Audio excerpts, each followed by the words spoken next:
जी, हमारे साथ telephone line पे तहरीक इंसाफ के सीनियर रहनुमा अली नवीद भट्टी हैं। आइए उनसे बात करते हैं। अस्सलाम वालेकुम सर। वालेकुम अस्सलाम। भट्टी साहब कैसे हैं आप? तबीयत कैसी है आपकी सर? शुक्र अल्लाह की रहमत है, आप बताएं ठीक है? जी भट्टी साहब शुक्र अल्हम्दुलिल्लाह। क्या कहेंगे भट्टी साहब, आधा मुल्क डूबा हुआ है सर, सियासतदान आपस में खेल रहे हैं, किसी को किसी की परवाह नहीं है। भाईजान देखें, सच जो होता है ना वो बड़ा कड़वा होता है।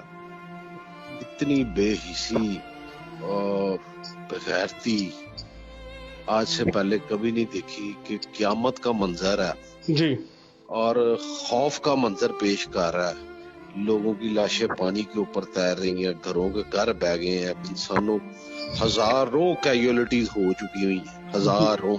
जी तो अभी भी किसी सियासतदान को आपस की लड़ाई से फुर्सत नहीं है, इख्तिदार की लड़ाई से फुर्सत नहीं है, और वहां पर लोग बुरी तरह मर रहे हैं, हलाक हो रहे हैं। मतलब वो क्यामत का मंजर है और हमें इस चीज का अभी तक कोई परवाह ही नहीं है, सियासतदानों को, हुक्मरानों को बिलखसूस, कि जालिम लोगों उधर जाओ। हुक्मरान तो हजरत उमर फारूक रजी अल्लाह तआला अन्हु जैसे भी थे, जो कहते थे कि एक दरिया के किनारे कुत्ते का हिसाब भी हमें देना पड़ेगा अगर वो भी भूखा प्यासा मर गया। तो यहाँ तो हजारों लोग मर गए, बेघर हो गए, परवाही कोई नहीं है। तो ये रोजे मैशर, आपको क्या लगता है कि इनकी पूछ नहीं होगी? इनके हाथ, इनके गिरेबान होंगे, लोगों के हाथ होंगे रोजे मैशर। बट सब चले, गवर्नमेंट को छोड़े, उनको सियासतदानों को भी गोली मारे। सर आप बताएं, आम पब्लिक को क्या करना चाहिए, आपके मैसेज देना चाहिए मेरे प्लेटफॉर्म पे? देखें, आम पब्लिक मुझ समेत, देखें सबको जिस काबिल भी अल्लाह ताला की जात ने बनाया, कोई 100 देता है, कोई 1000 देता है, या कोई लाख देता है, या कोई जितना भी कुछ कर सकता है जी, वो इस काम में बढ़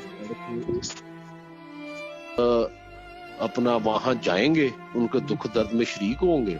जिस काबिल भी अल्लाह ताला की जात ने किया, इंशाल्लाह नबी के सदके हम पीछे रहेंगे नहीं, क्योंकि हमें मरना याद है। आज उन पर टाइम है, कल इन इलाकों पे भी आ सकता है अगर कोई सोचे तो पीछे रहने वाली तो सवाल ही नहीं नासिर साहब पैदा होता, सवाल ही पैदा नहीं होता। आप बिल्कुल ठीक कह रहे हैं भट्टी साहब, हम सबको एक होना चाहिए और जितने जिस काबिल भी हैं अपने घरों में से सामान दे सकते हैं, आप कुछ पैसे दे सकते हैं, जिस हद तक मुमकिन हो सके उनकी हेल्प करनी चाहिए हम लोगों को। बहुत शुक्रिया भट्टी साहब, आपने न्यूज़ वर्ल्ड उर्दू से बात करने के लिए।